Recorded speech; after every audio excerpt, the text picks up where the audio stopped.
अरे बहू, आज मौसम बड़ा अच्छा हो रहा है, तो तुम ऐसा करो, तुम दुकान से समोसे लेती आओ।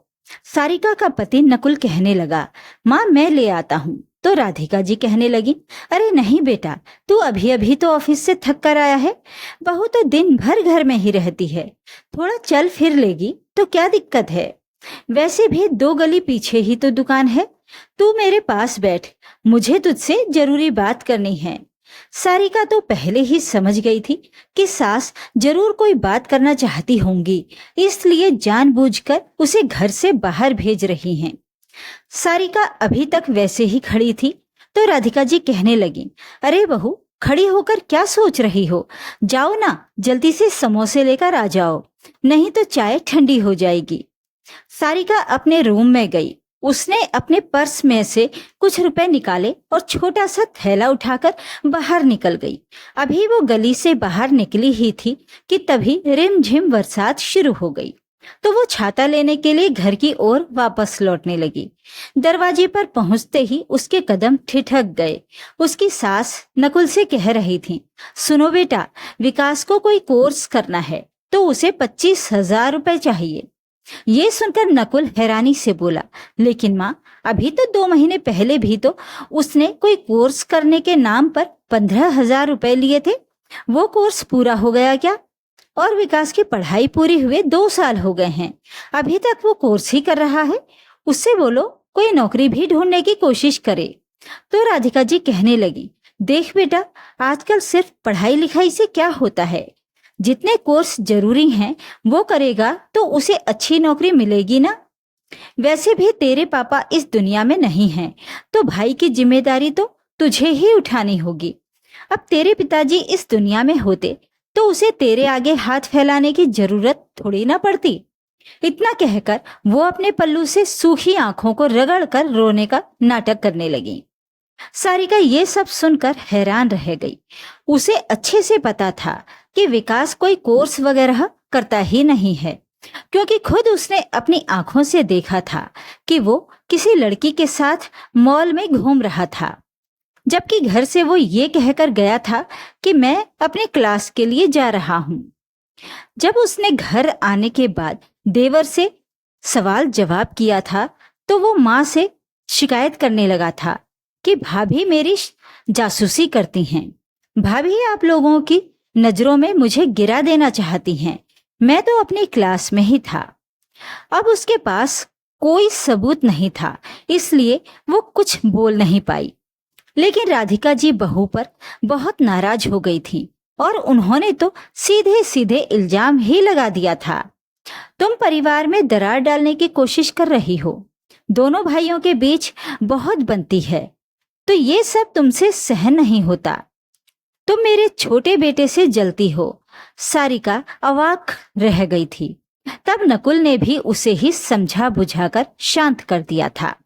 आज फिर से उसकी सास 25,000 रुपए की मांग कर रही थी। सारिका दनाते हुए हॉल में घुस आई और कहने लगी, माँ जी, पहले आप विकास जी को कहिए कि वो पुराने कोर्स का सर्टिफिकेट दिखाएं। आखिर हम भी तो देखें कि कौन कौन सा कोर्स करते रहते हैं वो। नकुल झुंझलाते हुए बोल पड़ा, मैं बात कर रहा हूं ना माँ से, तुम बीच में क्यों बोल रही हो? फिर नकुल धीरे से बोला, माँ, वैसे बात तो ठीक ही है, इतनी जल्दी जल्दी कौन सा कोर्स होता है। मैं भी देखना चाहता हूँ कि उसने कौन सा कोर्स किया है। तो उससे बोलो कि सर्टिफिकेट दिखा दे, इसमें कुछ गलत भी नहीं है। राधिका जी गुस्से से बड़बड़ाती हुई खड़ी हुई और बोली, अब तो पत्नी के बहकावे में आकर भाई पर शक करेगा।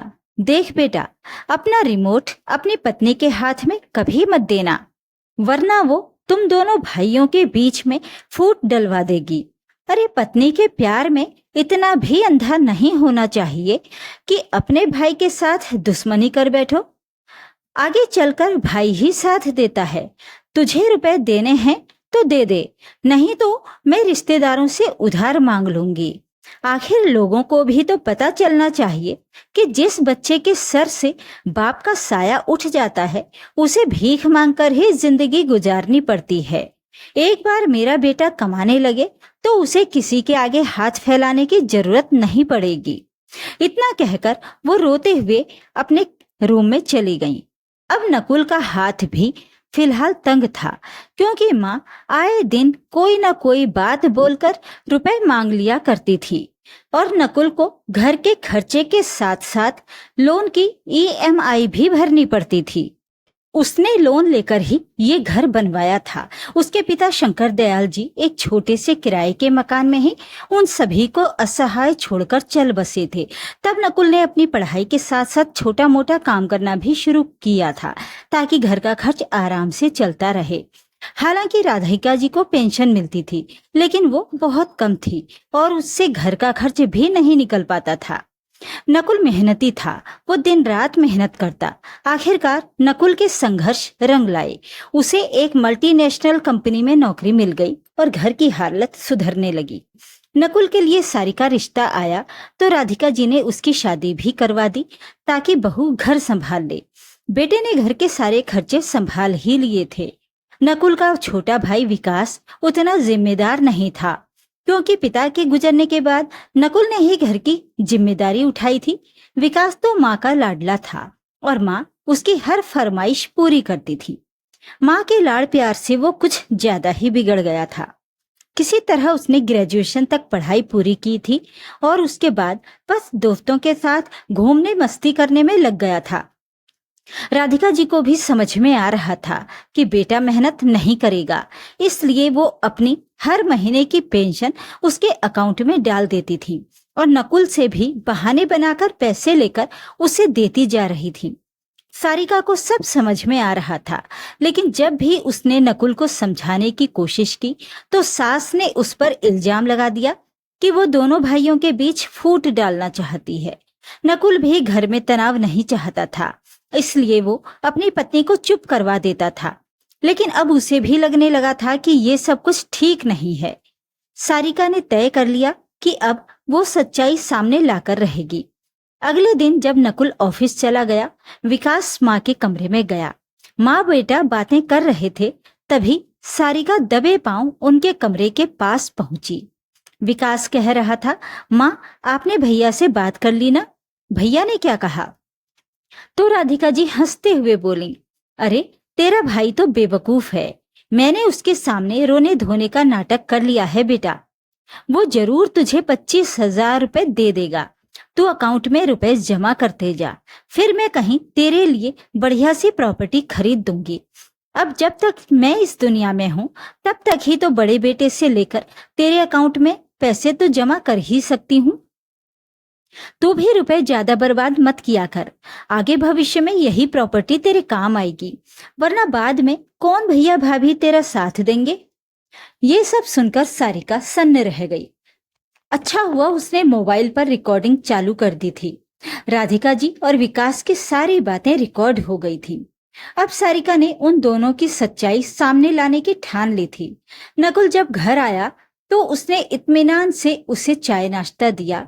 फिर सही मौका देखकर वो रिकॉर्डिंग नकुल को दिखा दी और कहा, नकुल ये अच्छी बात है कि तुम अपने परिवार का ध्यान रखते हो, पूरे परिवार का खर्च खुद ही उठाते हो, लेकिन माँ जी और विकास तुम्हारी अच्छाई का फायदा उठाकर तुम्हें बेवकूफ बना रहे हैं। ये बात मैं तुम्हें समझाने की कोशिश करती रही, अब तो सबूत भी तुम्हारे सामने है। रिकॉर्डिंग सुनकर नकुल स्तब्ध रह गया। शाम को जब नकुल माँ के पास बैठा तो राधिका जी दुखी स्वर में बोली, बेटा रुपयों का इंतजाम हो गया ना? विकास बहुत परेशान है। नकुल बोला, सच कहूं माँ, काश पापा इस दुनिया में होते तो शायद वो हम भाइयों में इतना भेदभाव नहीं करते। फिर उसने वही वीडियो चला दिया। वीडियो देखते ही राधिका जी शर्म से पानी पानी हो गईं। नकुल बोला, अब मेरे पास फालतू के रुपए नहीं हैं, उससे कहो कि जल्दी से कोई नौकरी ढूंढे। आखिरकार विकास को नौकरी ढूंढनी ही पड़ी। उसकी शादी भी सीमा से हो गई।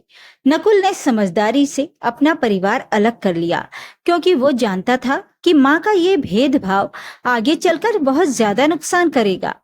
हालांकि राधिका जी विकास के साथ रहना चाहती थी, लेकिन उनके लाडले ने ये मंजूर नहीं किया। पर हाँ, हर महीने की पहली तारीख को वो पेंशन लेने जरूर आता था और राधिका जी उसे खुशी खुशी दे देती थी। आखिर लाडला जो था। तो ये थी आज की कहानी। इस कहानी के बारे में अपनी राय कमेंट बॉक्स में जरूर लिखें। वीडियो को लाइक और शेयर कर दीजिए। चैनल को सब्सक्राइब जरूर कर लें ताकि आपको रोज अच्छी अच्छी कहानियां सुनने को मिल सकें। तो फिर मिलते हैं एक और कहानी के साथ। नमस्कार।